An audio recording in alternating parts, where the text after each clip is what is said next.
Bom dia, pessoal, tudo bom com vocês? Por aqui tudo ótimo. Bem-vindos ao canal Dani Delanos. Bem-vindos a mais uma história aqui no nosso mundo gringo. Se você já está nesse canal, não se esqueça de clicar aqui embaixo no link da playlist. Lá você assiste todos os vídeos do mundo gringo sem interrupção. E também, se você não está inscrito, se inscreva, porque a gente tem vídeo aqui quase todo dia para vocês. Vamos lá, a história de hoje. Oi, Dani, tudo bom? Espero que sim. Começarei me apresentando. Não teria melhor nome para você me chamar do que Chapeleiro Maluco. Tenho 27 anos, atualmente fazendo uma graduação em Direito, e nesse seu mundo cheio de Alices chegou a hora de ter um chapeleiro, por causa da história de Alice no País das Maravilhas. Então vocês já viram que é a história de um homem, né? Vamos lá então. Minha infância não foi das melhores. Além de mim, tenho mais 3 irmãos. 2 meninas e 2 meninos. Minha mãe se casou cedo, afinal isso antigamente era muito comum. A família da minha mãe e do meu pai eram extremamente pobres. Ambos moravam no interior brabo de Minas Gerais. Aquelas típicas famílias de interior que dependiam da caridade do dono da fazenda. Funcionava mais ou menos assim. O patrão separava um cubículo minúsculo para você morar e você trabalhava dia e noite na fazenda para pagar esse grande favor que ele supostamente estaria fazendo para você. Bom, vocês devem conhecer como funciona isso, né? Só se comia aquilo que plantava. Carne era artigo de luxo. Só se comia quando acontecia um grande evento, carne, tipo batizado, casamento. Bom, foi nesse contexto que minha mãe cresceu. Ela era filha caçula e sabe-se lá quantos filhos minha avó teve. Só estudou até a 4ª série, aprendeu o básico do básico. Tem que botar meu óculos, gente. Tá difícil minha vida aí, com esse sem óculos ultimamente. A minha mãe então aprendeu a ler, escrever e fazer conta. Logo em seguida, meu avô retirou da escola, afinal, se não trabalhasse, não teria como sobreviver. E ela foi crescendo nessa triste realidade, até que chegou a adolescência. Começou a ir para festas no centro da cidade e conheceu o infeliz do meu pai. Eles sempre se encontravam às escondidas, mas sabe como era antigamente, né? Para namorar uma moça, teria que ir em casa e pedir a autorização do pai e da mãe da namorada. E lá foi ele pedir a mão da minha mãe em namoro. Meu avô autorizou.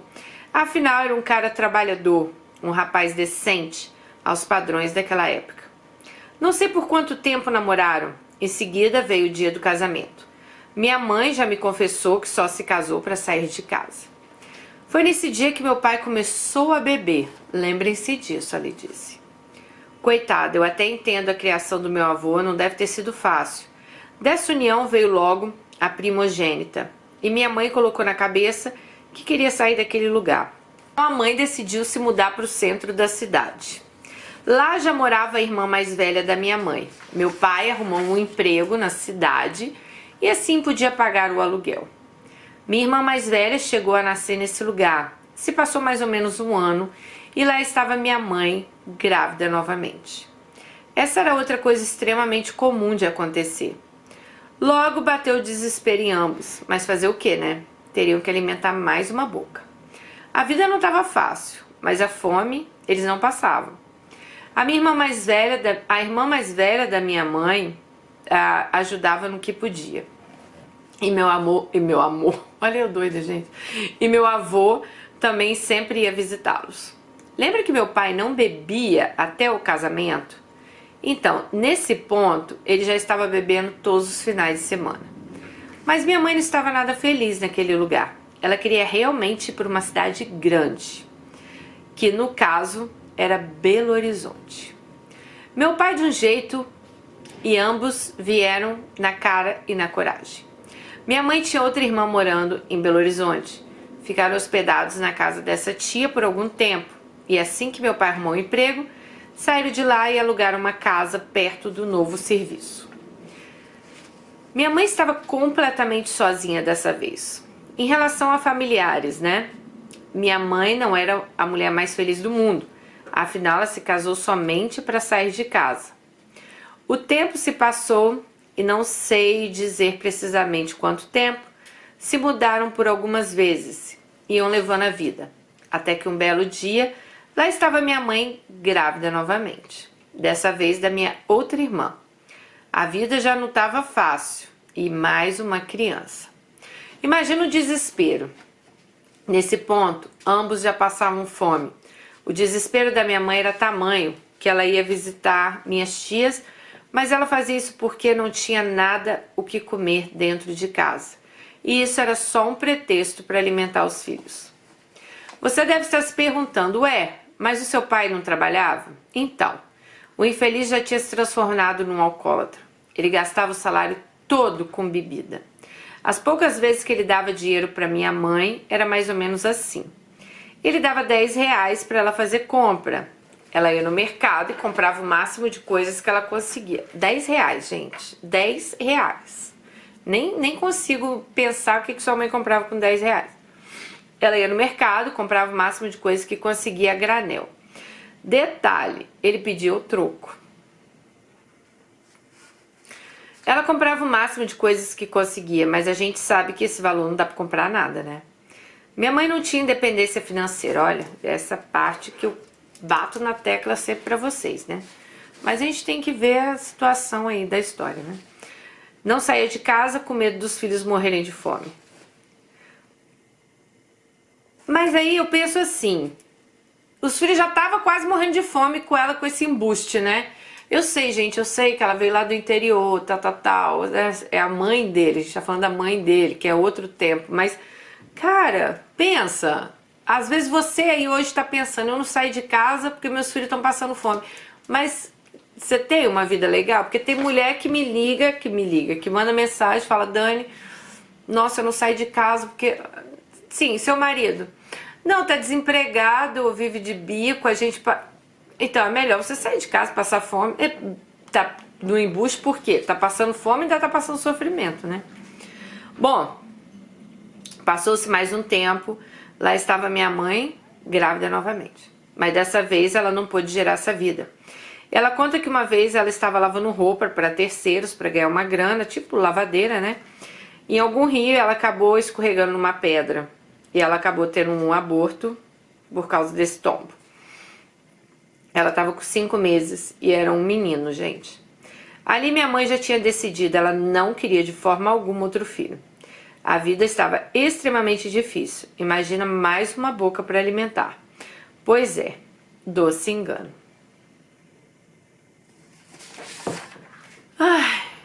Ele disse que nesse ponto o pai dele já era alcoólatra. Bom, lá estava minha mãe grávida novamente. Dessa vez, dessa pessoa que aqui te escreve, que é ele. Então, ele que seria o próximo filho. Ela nem teve resguardo. Estava trabalhando loucamente para alimentar os filhos. Minha irmã mais velha acabou se tornando a mãe da gente. Imagina a responsabilidade de uma criança cuidar de outras crianças.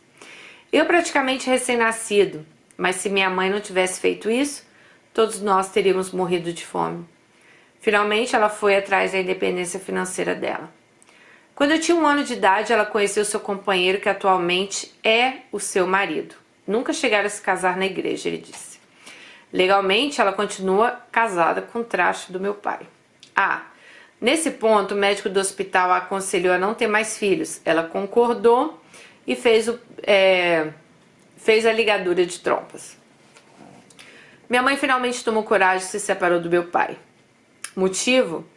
O filho da puta era um alcoólatra, o pouco dinheiro que ganhava era todo gasto no boteco, e não foi por falta de aviso ou tentativas da minha mãe em relação a ele.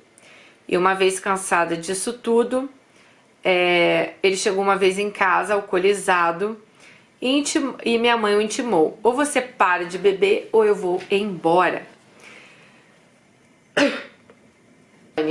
Ele estava lá mais uma vez alcoolizado, ele fez a escolha dele e minha mãe finalmente foi embora. Gente, a gente avisa, né? Quantas vezes, para, não faz isso, vamos... Aí o dia a mulher cria coragem, o homem não acredita. Essa nova fase da minha mãe foi a tão sonhada independência financeira. Trouxe diversos problemas afetivos em relação aos filhos. Ela não era uma mãe presente, nem na escola, nem no nosso dia a dia. Mas coitada, ela trabalhava incansavelmente. Ela não ia em reunião da escola, ela não pegava nosso resultado no final do ano, coisas desse tipo. A forma que ela mostrava nos amar era trabalhando o dia todo, colocando comida em casa pra gente não morrer de fome. Ela nunca falava que amava a gente, não dava abraços, beijos. Mas Dani, eu sou o cara mais grato do mundo. É Deus no céu e a minha mãe na terra. Eu sou muito grato por todo o esforço que ela fez. Nos relacionamentos que eu tive, eu sempre fui cobrado a falar eu te amo. Mas devido a essa criação, eu simplesmente não consigo falar. Mas bora lá continuar minha história. Sim, ela juntou os panos de bunda e foi morar com esse homem.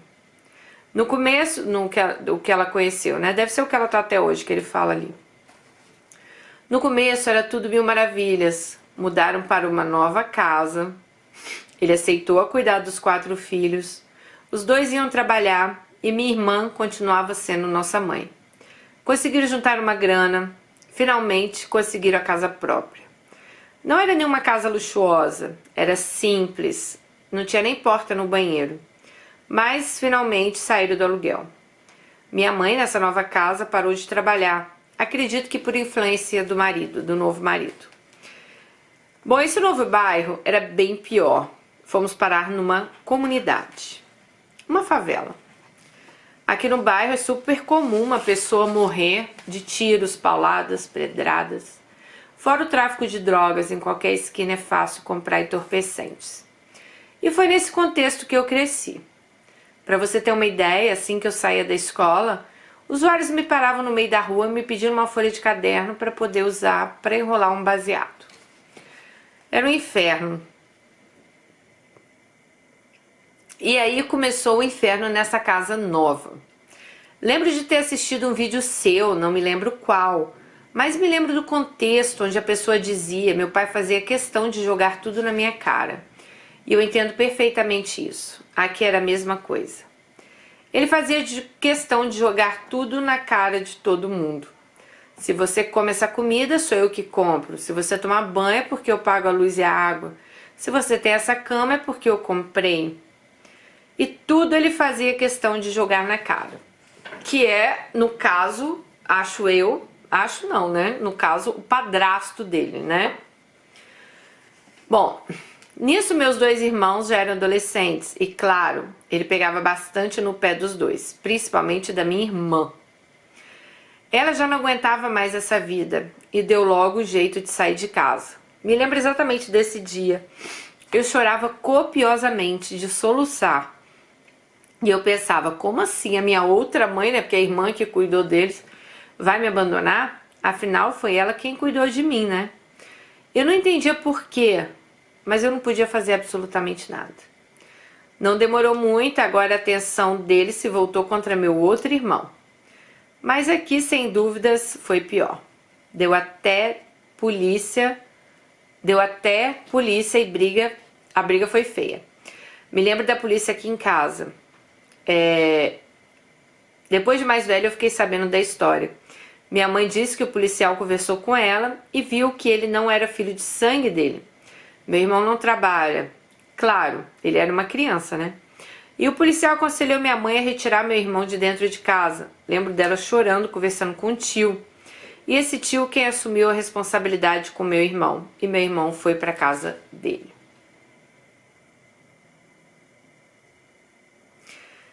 Aí ele fala o seguinte: Dani, aqui em casa esse assunto sempre foi um tabu, a questão do irmão. Ele não sabe exatamente o que aconteceu. Até hoje ninguém nunca contou pra ele, né? Mas ele se lembra que uma vez a mãe tentou suicídio. Eu não sei se foi por meus irmãos terem saído de casa ou se foi uma chantagem emocional do atual parceiro dela. Eu só me lembro da minha irmã falando que a minha mãe tinha passado mal e teria que ir para o hospital. Ela me acalmou e fez com que qualquer irmão mais velho teria feito. Lembro que fiquei tranquila e voltei a brincar. Só restou eu e minha outra irmã.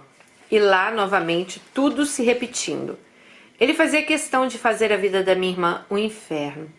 E com isso, a história da minha mãe se repetiu com a minha irmã. Meninas, cuidados com esse ciclo, ele disse.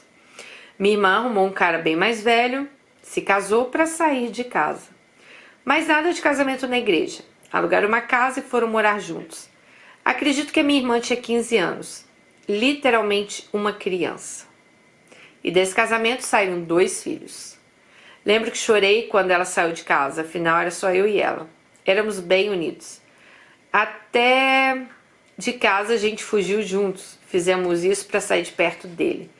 Mas minha mãe achou a gente e levou a gente de volta.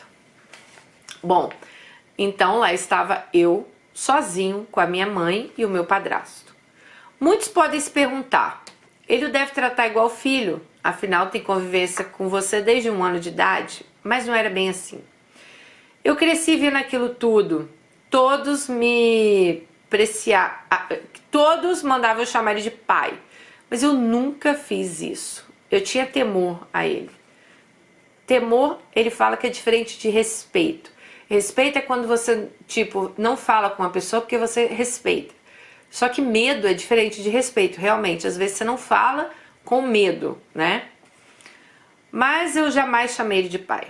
E logo em seguida eu seria a próxima vítima. Eu tinha 14 anos quando eu saí de casa. A briga foi feia, um motivo banal, nem lembro direito. Mas só lembro dele falando para minha mãe, ou ele ou eu. Minha mãe chorou, não disse nada. Juntei minhas roupas e saí de casa, sem rumo. Recebi uma ligação desesperada da minha irmã mais velha. Ela me perguntando onde eu estava. Revelei o local, ela apareceu e me levou para morar com ela. Finalmente, aquele desgraçado conseguiu aquilo que sempre quis. Ele tirou todos os filhos de casa. Ele tinha um ciúmes doentio da minha mãe, até da nossa relação com ela. Minha irmã estava grávida e disse que eu poderia morar com ela. Me matriculou numa escola e lá estava eu morando com ela. Meu sobrinho nasceu e foi incrível. Eu era literalmente o pai dele. Passava o dia inteiro cuidando dele, dando banho, mamadeira, trocando fralda. Meu cunhado trabalhava de madrugada, portanto dormia o dia inteiro. Era o mínimo que eu poderia fazer por eles e eu acabei parando de estudar na 8ª série. Enquanto isso, na casa da minha mãe, ela arrumou novamente um emprego e com seu salário mínimo e sem a ajuda do traste, ela construiu uma puta casa de 3 andares. O 3º andar é um terraço. Meninas, parece mentira, mas ela conseguiu. Ao longo de 8 anos, ela juntou dinheiro para isso. Assim que concluído, ela saiu do emprego e caiu numa terrível depressão. Ela tomava diversos remédios. Nessa época eu tinha 21 anos e acabei voltando a morar com ela. Fiquei desesperado quando fiquei sabendo disso e morria de medo dela fazer alguma coisa. Mas antes de eu vir, deixei bem claro que não queria o traste perto de mim. Minha mãe fica no 1º andar e ele no 2º. Dani, a casa era minúscula e minha mãe transformou ela numa mansão, né? A gente que não tinha nem porta no banheiro, agora a gente tinha 3 banheiros. E sim, todos com porta. Voltando agora, nossa, que mulher, né? Voltando agora na minha adolescência, minha mãe sempre foi muito rígida na minha criação. E eu não podia fazer absolutamente nada. Olhando hoje, eu até entendo. O bairro era muito perigoso. E isso acarretou sérios problemas. Tudo que ela não me deixou fazer, eu fiz 10 vezes pior quando fui morar com a minha irmã. Claro, escondido, né? Comecei a beber. Aí ele diz, olha aí o maldito ciclo do meu pai, né? Fumar cigarro, fumar maconha. Mas eu não curtia muito a onda da maconha, não. Então eu usava raramente. Mas continuei com a bebida, com o cigarro. Quando voltei para casa da minha mãe, ela descobriu meus vícios, mas já era tarde para ela intervir. Eu já era adulto. Aí ele disse, mamães e papais, cuidados com o tipo de criação que vocês dão aos seus filhos, né? Como diz a Dani, tudo em excesso faz mal. Ah, eu também acho, gente, tudo em excesso faz mal. Tudo que você imaginar em excesso faz mal. É over. Então, muito cuidado com isso. Minha mãe era extremamente super protetora, mas era somente isso. Ela não conversava ou explicava quais as consequências de seguir aquele estilo de vida. Ela só proibia sem explicação lógica. Funciona assim. Você não pode fazer isso. E eu perguntava, por quê? E ela falava, porque eu sou sua mãe e eu sei o que é melhor pra você. Então, tipo, olha, meu filho, não sai no frio. Por quê? Porque eu sou sua mãe. Não, meu filho, não sai no frio. Você pode ficar doente, você pode pegar uma infecção. Não. Então ela nunca explicava nada. Vocês entenderam o que eu quero falar, né? Vocês lembram que eu disse que eu estudei somente até a 8ª série? Então, isso aconteceu porque eu comecei a trabalhar de carteira assinada assim que eu fiz 18 anos. E era bem puxado trabalhar e estudar. Chegava em casa super tarde, depois do serviço, e eu só queria tomar banho, jantar e dormir, para me preparar para o outro dia. O serviço não era complicado, eu trabalhava na área administrativa de um hospital. Mas a vida de pegar ônibus é terrível. Ai, meu Deus, ele vai falar, eu tenho certeza que muita gente vai entender o que eu tô falando. Gente, como eu entendo. Gente, eu já tive que andar 2 horas de ônibus para chegar no trabalho todos os dias. Eu deixava Melina e Bruninho na escola, era integral. Pegava 2 ônibus lotados, quase 2 horas para chegar no trabalho. Depois quase 2 horas para voltar. A maioria das vezes eu ia em pé nesse ônibus. Meu Deus. Parece que foi outra vida isso. Dani, esse emprego foi a pior coisa que poderia ter me acontecido. O motivo? Eu agora estava viciada em cocaína. Sim, isso mesmo que você leu, cocaína. Quem me apresentou a droga? Um amigo de serviço. Ele usava esse serviço de fachada, na verdade ele era o braço direito de um traficante. A maioria de seus clientes. Os próprios médicos e enfermeiros eram a maioria dos clientes, ele quer dizer, né? E eu, muito curioso, um dia pedi para experimentar. Ele me mostrou os pinos de cocaína. Perguntei se era bom e ele disse, meu peixe é do puro. Eu não entendi porra nenhuma que ele estava falando. Suei frio, saí para almoço, quando voltei, parei e pensei. Ah, só uma vez não vai fazer nenhum mal, né? E acabei comprando um. Maldita hora que eu fui fazer isso. Importante salientar, gente, isso é a droga mais leve que um médico pode usar. Eles gostam mesmo é de roubar medicamento forte do bloco cirúrgico e aplicar na veia. Sim, exatamente isso que vocês leram. Dani, eu não vou ser hipócrita. Foi a melhor sensação que eu tive na minha vida. O treco não era bom, não. Era bom pra caralho. Eu ficava ligado no 220, disposto a fazer tudo. Era só dar um raio que eu estava prontamente preparado para ir no Japão a pé e montar por lá um restaurante. Igual aquela cena do filme do Ted, não sei se você já assistiu. Gente, não assisti. A onda é insana. Refletindo aqui, a única droga que não experimentei foi crack. Mas o resto, sim, tudo. Bala, maconha, loló, LSD. A única coisa que me viciou realmente foi a cocaína. Eu ajudava minha irmã em casa com uma certa quantia de dinheiro. O resto era para rolezinho, então ele ajudava a irmã e o resto ele gastava em rolezinho e cocaína. Até meu cartão de alimentação era gasto com cocaína. Fora as orgias que isso proporcionava, né? Fiquei nesse vício por 4 anos e meio. Gente, a cocaína... As pessoas falam que nunca teste, porque é muito bom, né? Muita gente fala. Só que eu acho assim, tem o dependente químico. Então, tem pessoas que elas podem experimentar cocaína e nunca mais na vida delas quererem experimentar cocaína. Isso é científico, tá, gente? E tem as pessoas que são dependentes químicas, que você não vai saber que você é até o dia que você experimentar uma droga. E a partir do momento que você experimenta aquela vez, você vai querer, vou experimentar a segunda, vou experimentar a terceira, não só mais uma, amanhã eu paro. E essas são as dependentes químicas. Então provavelmente ele era um dependente químico. Isso é do organismo da pessoa, isso é estudado cientificamente. Eu não vou falar aqui a fundo disso porque eu não estudei isso a fundo para trazer para vocês. Mas se vocês quiserem a gente pode até falar um vídeo sobre isso. Bom, agora voltando para quando me mudei para casa da minha mãe. Acabei tendo que sair do serviço e cuidar integralmente dela. Ela não estava de cama, mas aquele fantasma do suicídio voltou a rondá-la. Eu morria de medo dela fazer alguma coisa e eu vivia de olho nela. Minha irmã mais velha tinha me contado a verdadeira história que tinha acontecido naquele dia. E sim, eu ainda era um viciado no cigarro, bebida e cocaína. Às vezes eu arrumava um jeito de sair de casa para usar. Agora eu entendo aquele maldito quando disse meu peixe é puro. Significava que a droga dele era sem mistura. E as do meu bairro, não, era um padrão bem inferior. Aqui foi outro divisor de águas que aconteceu na minha vida. Em um rolê com os amigos do bairro, sempre aparecia um coroa. Ele tinha de 40 a 45 anos, mas tinha um comportamento de adolescente.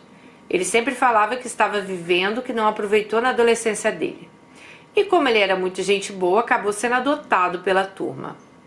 Eu não vou usar a desculpa que eu estava bêbado por isso e deixei acontecer. Eu tinha bebido sim, mas eu estava em plena faculdade mental. Lembro que o grupo foi para uma famosa praça no bairro. Estávamos cheios de bebida, cada um levava alguma coisa. E ao lado dessa praça tinha uma quadra de futebol com arquibancadas. E era nesse lugar ermo que íamos beber. Afinal, a praça era usada para passeio de família dos moradores do bairro. E era perto da casa. E qualquer coisa que acontecesse, poderia voltar rapidamente para lá. Lá começamos a beber e a falar putaria. Os caras mais ligeiros já deram ideia e levaram as meninas para casa. Eu não tinha opção, afinal minha mãe estava em casa. E jamais deixaria eu levar alguém para lá. Ficou eu e o coroa e mais 2 caras. Ficamos lá batendo um papo. Não sei por que os 2 caras foram embora, ficou só eu e o coroa.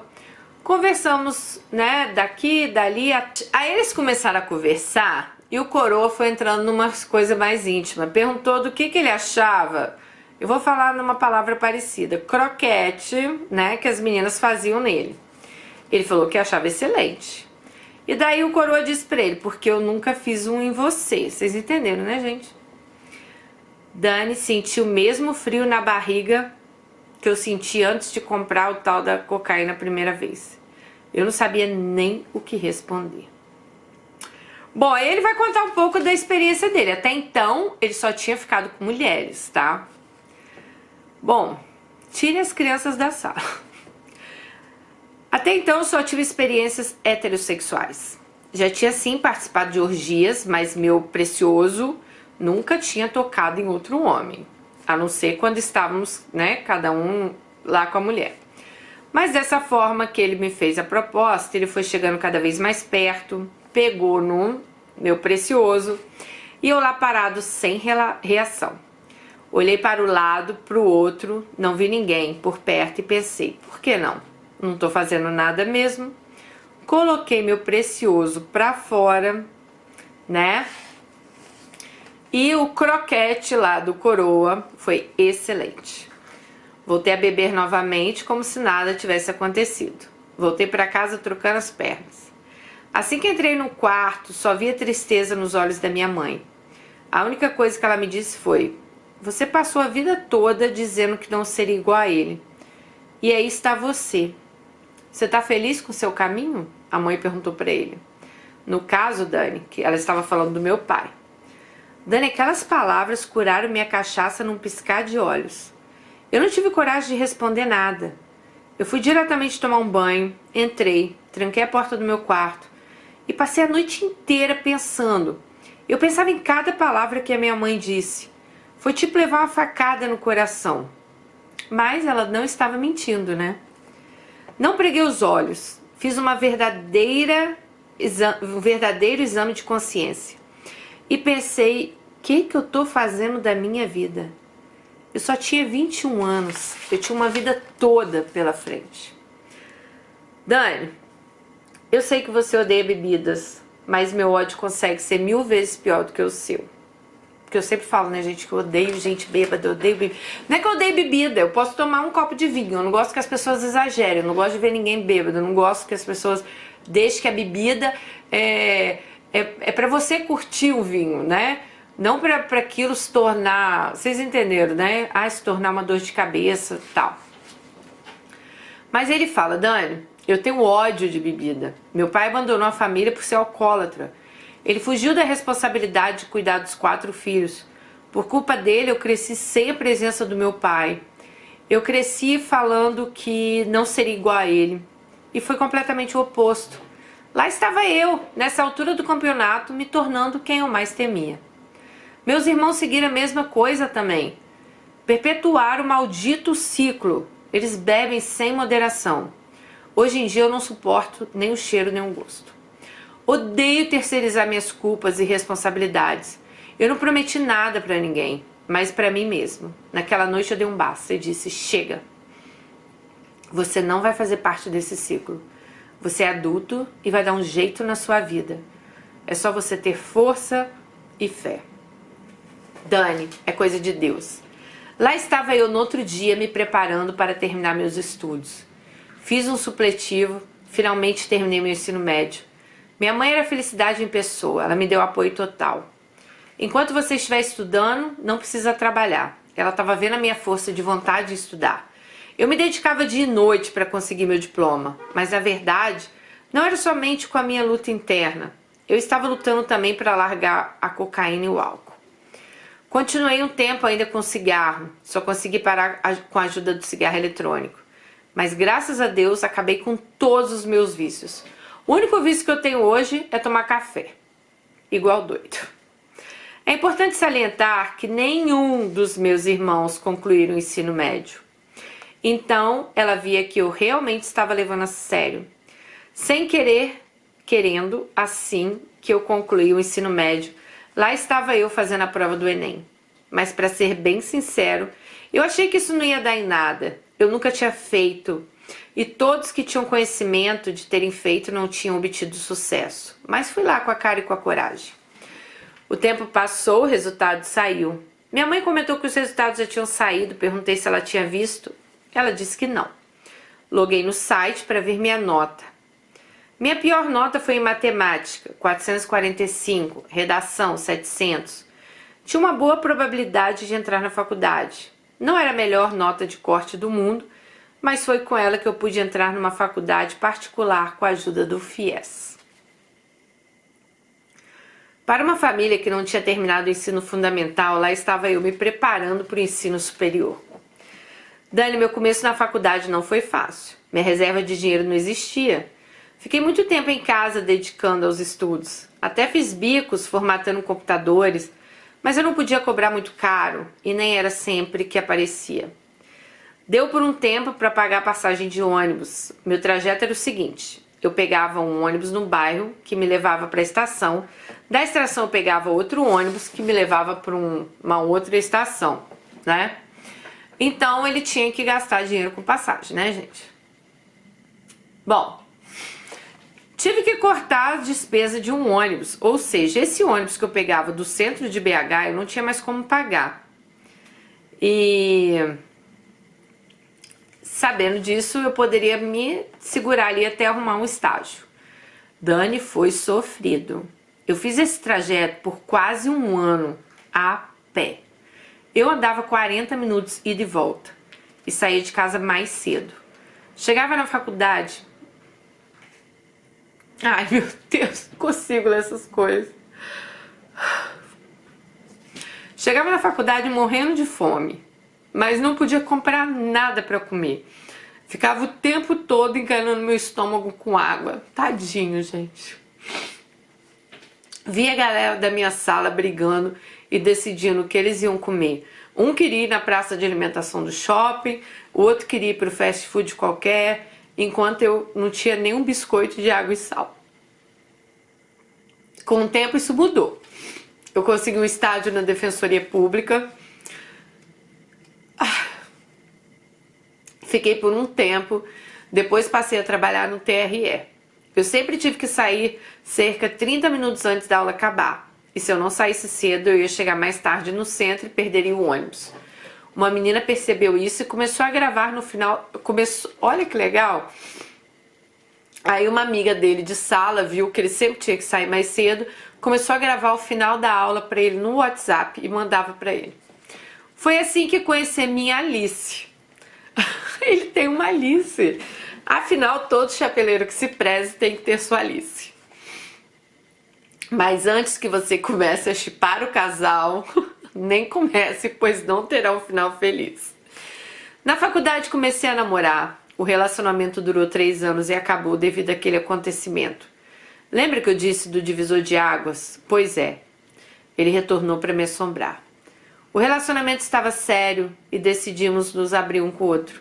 Ela me contou toda a história de vida e logo em seguida eu contei o máximo de coisas que eu lembrava. Não escondi nada. Mas eu decidi revelar tal acontecimento, da experiência lá com o coroa, né? Ela me perguntou se eu tinha feito novamente, eu respondi que não, que foi só aquela vez. E ela perguntou, você faria de novo? Respondi que só não tinha feito novamente porque não tive oportunidade. Era nítido a repulsa nos olhos dela e eu só pensei, nossa, estraguei tudo. Eu até tentei conversar com ela, mas pouco tempo depois ela já tinha me bloqueado nas redes sociais. Nosso relacionamento já era muito complicado, sabe? A classe social dela era completamente diferente da minha. Ela era uma patricinha e eu um favelado.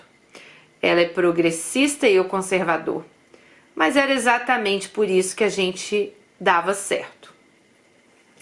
Tanto o pai quanto a mãe dela não faziam questão nenhuma do nosso relacionamento. Mas a gente não se importava com nada disso. Vivemos intensamente a relação. Foi bom enquanto durou. Mas eu ter dito aquilo não significava que eu iria trair ela, né? Eu só me abri com ela. Mas enfim, ela pediu um tempo, acabou não aceitando, chegou a trancar a faculdade por um tempo, quando achei que voltaria. Ela só tinha ido na faculdade para pedir transferência para outra. Ai, fiquei sem chão, eu a amava. Demorei um tempo a absorver tudo aquilo, mas nada melhor que o tempo. Não tinha um na sala que não comentasse sobre isso, e eu sempre alegando outras coisas para o término. Quando finalmente superado, comecei a contar o verdadeiro motivo às pessoas mais próximas. Até que 2 casados falaram. Isso é normal. Com essas palavras eu já sabia que teria 2 bocas amigas na sala, se é que vocês me entendem. Demorei a aceitar isso, mas hoje sei que sou bissexual. Sim, a gente existe. Até para isso, para mim ainda é confuso. Eu não consigo colocar na balança e dizer que eu gosto de 50% de mulher e gosto de 50% de homem. Não, não é assim que funciona. Na minha cabeça funciona mais ou menos assim. Em relação a sentimentos, construção de uma família, com toda certeza eu quero da forma tradicional, homem e mulher. Com homem seria somente por tesão, aquele lance do proibido. Isso me excita muito, mas não passa disso. Ou quem tem o macho alfa, né? Que ama, né, fazer um croquete ali, como ele diz. Bom, antes que alguém venha militar enquanto estive com ela, quando eu estava com ela, eu não tinha espaço para isso. Eu realmente me entreguei de corpo e alma a Alice, né, a Alice dele. Agora eu sou solteiro e se um cara casado procura por isso, o problema não é meu. Eu não tenho relacionamento com ninguém. Eu acho que quem é casado que deve ser fiel, eu sou a parceira, né? Bom, Dani, tudo isso atrapalhou muito futuras relações amorosas. Sempre quando estou num relacionamento e vejo que tá ficando sério, eu dou um jeito de sair fora. Eu tenho receio de passar tudo que eu passei novamente. Só eu sei o tanto que eu sofri. No momento, estou atrás de uma garota, né? Ou uma boca amiga, diz ele. A pior dor que podemos sentir sem dúvidas agora seria da rejeição. Não quero passar por isso novamente. À noite, quando eu deito para dormir, me bate um desespero, sabe? A maioria dos meus amigos são casados, com filhos. Eu me sinto velho, parece loucura, né? Mas é o que eu me sinto. E eu pergunto a Deus, quando vai ser minha vez de ter minha família? Dani, se tem uma coisa que eu nasci para ser, com toda a certeza do mundo, é ser pai. Mas não é qualquer pai, eu vou ser o melhor pai do mundo. Nas minhas orações sempre peço a Deus por uma parceira e filhos. Sempre questiono por que tinha que ser assim. Sempre falo com Deus, Senhor, se for para ficar nesse mundo e não ter minha própria família, nem quero ficar. Já me questionei muito por que eu nasci assim e não aquele meu irmão que a minha mãe perdeu. Eu tenho planos para o futuro. Pretendo terminar minha graduação, fazer a prova da ordem e ganhar muito dinheiro. ter minha independência financeira, isso é muito importante tanto para homens quanto para mulheres. Mas não pretendo ficar no Brasil, não. Não sei, desde novo eu tenho um feeling que eu vou morar nos Estados Unidos. Mas sei que não será nada fácil, meu diploma não vai valer por aí, mas eu quero fazer. Bom, eu vou me despedindo por aqui, que você seja muito feliz e obrigado pelo seu trabalho no YouTube. Vou finalizar essa história longa com uma frase que eu gosto muito.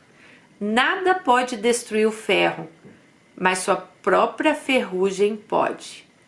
Da mesma forma, nada pode destruir você, a não ser seus próprios pensamentos. Ah, gente, ele me mandou algumas fotos, tá? Claro que eu não vou mostrar aqui. Eu amei a sua história, nosso chapeleiro. Amei.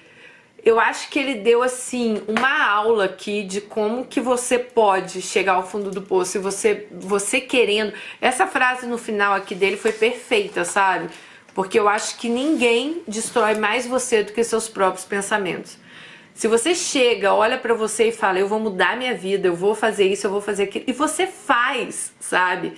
Mas ao mesmo tempo que você pode se colocar lá no alto, você pode se destruir. Eu acho que a questão das drogas, você foi muito forte, você conseguiu sair sozinho, né?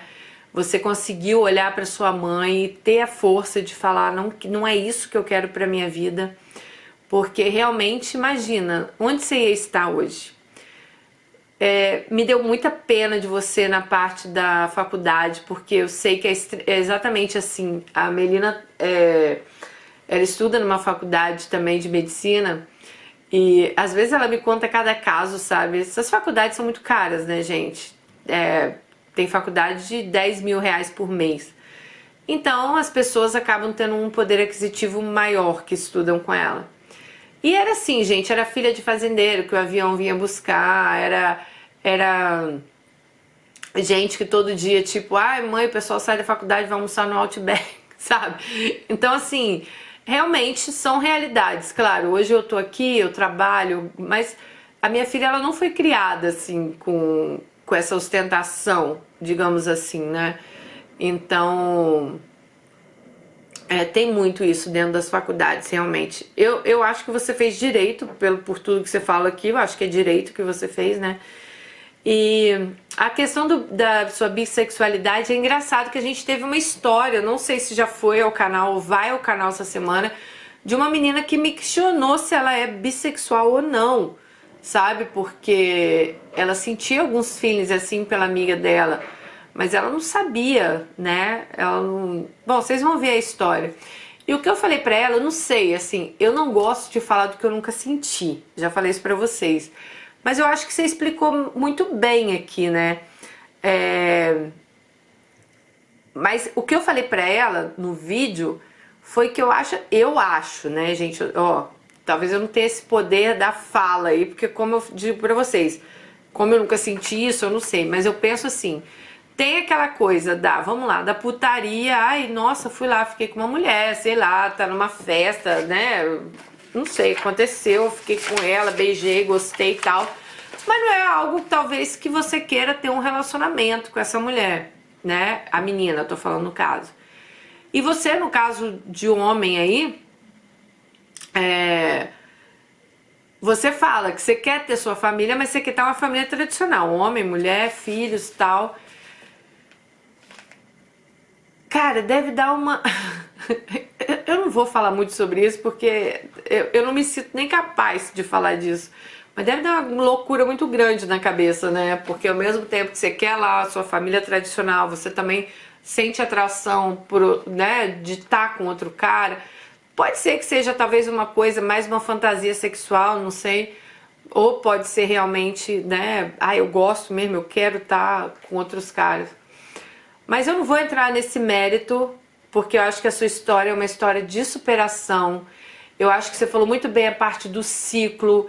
A gente já viu várias histórias aqui que acontecem esse ciclo e você que tem que quebrar, gente, né? A sua irmã saiu de casa porque não aguentava mais o seu pai, o mesmo jeito que a sua mãe saiu de casa porque não aguentava mais o pai dela.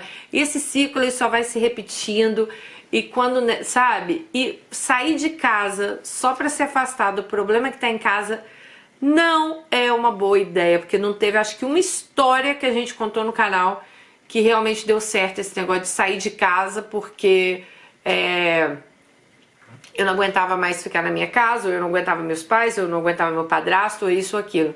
Então, assim, infelizmente, acho que não é a opção ideal. Quer sair de casa? Vá trabalhar, junta seu dinheiro, aluga um lugar para você morar e vá. Porque você se encostar em alguém somente para sair de casa, gente, não teve uma história nesse canal que deu certo isso. Vocês já viram aqui mais de 700 histórias. Eu não tô lembrada. Se vocês lembrarem de alguma que deu certo isso, deixem nos comentários. Bom, mas essa é a história de hoje. Nossa, eu fiquei assim... Cara, amei sua história. Amei, sério. Super superação. Eu acho que um exemplo para muita gente que vai estar aí assistindo. Tudo que a gente quer, né? A gente tem que ter força de vontade. A parte do ônibus... Eu lembrei também, meu Deus, sabe, pegava 2 ônibus. Hoje eu penso, nossa, hoje eu tenho meu carro, né?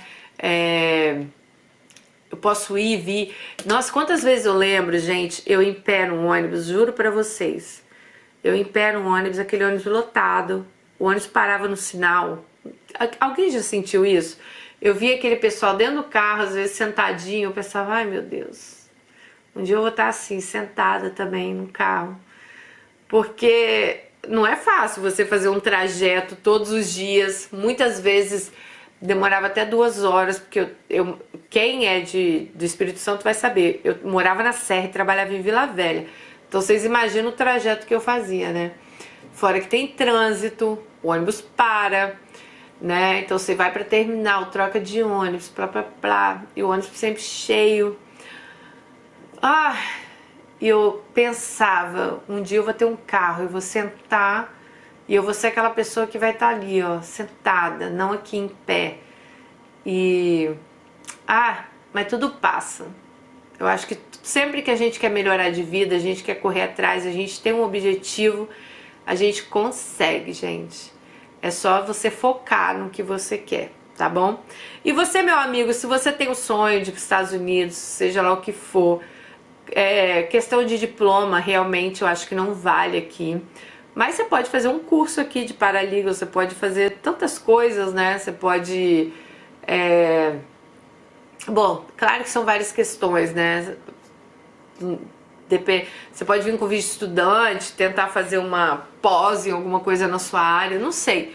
Eu acho que tem tantas coisas. A gente já tivemos Alices aqui no canal que vieram de famílias bem humildes, que conseguiram bolsa para a Europa, bolsa para outros lugares. Então, assim, não é algo impossível, né? Não é algo que... Ai, nossa, não, nunca vai acontecer com você. Óbvio que vai acontecer com você. Pode acontecer com você. Olha quanta coisa você passou, quanta coisa você superou, aonde você chegou. E com certeza você pode chegar ainda mais longe, tá bom? Um beijo, fiquem com Deus e até o próximo vídeo. Tchau!